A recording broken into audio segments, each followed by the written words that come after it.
माननीय प्रधानमंत्री जी ने नेशनल गंगा कमेटी की मीटिंग में, जिसकी चेयरमैन माननीय प्रधानमंत्री खुद हैं, और सभी गंगा के किनारे बसे हुए राज्यों के माननीय मुख्यमंत्री उसके सदस्य होते हैं। इसके अतिरिक्त भारत सरकार के जल शक्ति मंत्रालय से लेकर के, फिनेंस से लेकर के, पावर से लेकर के, एनर्जी से लेकर के, अर्बन अफेयर्स से लेकर के लगभग 10-11 मंत्री उसके सदस्य होते हैं। उस बैठक में ये विज़न दिया था और उन्होंने 2 विषय रखे थे। एक तो नदियों का संरक्षण या प्राकृतिक किसी भी ऐसी संपदाओं का संरक्षण जब तक नहीं हो सकता जब तक कि समाज उसे धारित न करे, वो एक पीपल्स लेड मूवमेंट न बने।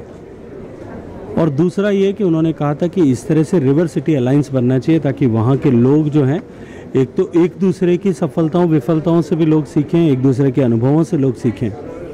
और इसके साथ साथ में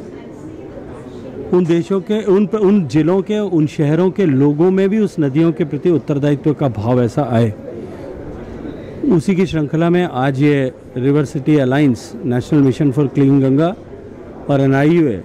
national institute for urban affairs, इन दोनों ने मिलकर के प्रारंभ किया है। मैं बधाई देना चाहता हूँ देश के सभी कोनों से आए हुए उन म्यूनिसिपल कमिश्नर्स को और उनके चुने हुए जनप्रतिनिधियों की, उनकी रेस्पेक्टिव सरकारों को, कि उन्होंने इस नई शुरुआत, एक नई क्रांति जो देश में आज से प्रारंभ हुई है, उसमें साथ आने का, एक दूसरे से सीखने और एक इस तरह का प्लेटफॉर्म क्रिएट करने का ताकि देश भर में इस तरह का एक शहर बेस्ड मोमेंटम बने। क्योंकि आने वाले समय में हमारे देश जिस तेज़ी से शहरीकरण बढ़ रहा है 20-30 साल में, इसी कल्पना की जाती है, अनुमान किया जाता है कि देश का हर दूसरा नागरिक शहरी होगा।